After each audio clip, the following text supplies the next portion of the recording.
দোল উৎসব এগিয়ে আসতেই মালদায় আবির তৈরির ব্যস্ততা শুরু হয়ে গিয়েছে। পুরাতন মালদার শাহপুরে এমনই ছবি দেখা দিল। আবির প্রস্তুতকারীরা ভেষজ ও ক্যালসিয়াম আবির তৈরি করছেন। এখনো বাজারে সে অর্থে জমেনি, তবে এবার ভালো বিক্রি হতে পারে বলে মনে করেছেন আবির বিক্রেতারা।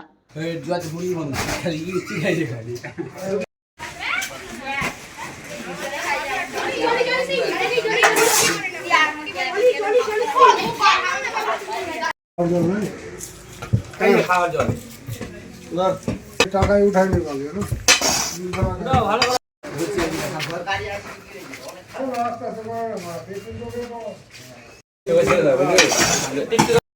আবিরের চাহিদা এখন হচ্ছে হারবালের, ঠিক আছে।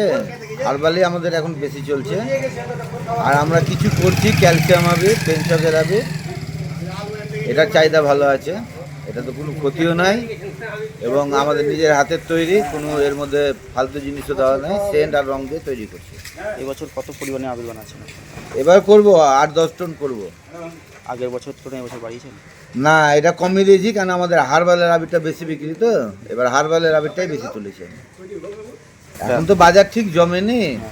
আর কালারের ব্যাপার যেটা বলছো, সেটা এখনো ওই ভোটের হিসাবে কালার এখনো কিছু বিক্রি হয়নি আমাদের। আচ্ছা, ঠিক আছে, এখন ওটা কি হবে ওটা কিছুদিন পরে বোঝা যাবে। দেখছি তো এবার পরীক্ষাটা হয়ে গেছে, ওই হিসাবে একটা আশা আছে যে এবার বাড়তি কিছু হতে পারে। ওই জন্য ভালো মালের দিকে বেশি ঝোঁক দিচ্ছি আমি। কেমন দামে বিক্রি হচ্ছে হারবাল আর হারবাল বিক্রি হচ্ছে তোমার 200 টাকা কিলো, আর ক্যালসিয়াম 100 টাকা কিলো। পেনচক হচ্ছে 60-70 টাকা কিলো। কোনটা চাহিদা পাচ্ছেন অর্ডার? হারবাল, ক্যালসিয়াম বেশি পাচ্ছি, আর পেনচক তিনটে হচ্ছে। আমার মাল দিনাজপুরেও যাচ্ছে, এদিকে ঝাড়খণ্ডেও যায়, মুর্শিদাবাদেও যায়, মালদাও যায়। মালদা টোটালটাই আমি মোটামুটি কভার করি। আর কি কি রাখছেন? এর সঙ্গে কিছু পিচকারি এনে রাখি, পিচকারি, রং, যা লাগে হলে সবই আমি বিক্রি করি, পাইকারি খুচরা সবই। কেমন ব্যস্ততা কদিনটা হাতে? সবে তো শুরু করলাম, ব্যস্ততা এখন চলবে, এখন যে কদিন আছে ব্যস্ততাই চলবে। আপনার নাম? বিমল পাল।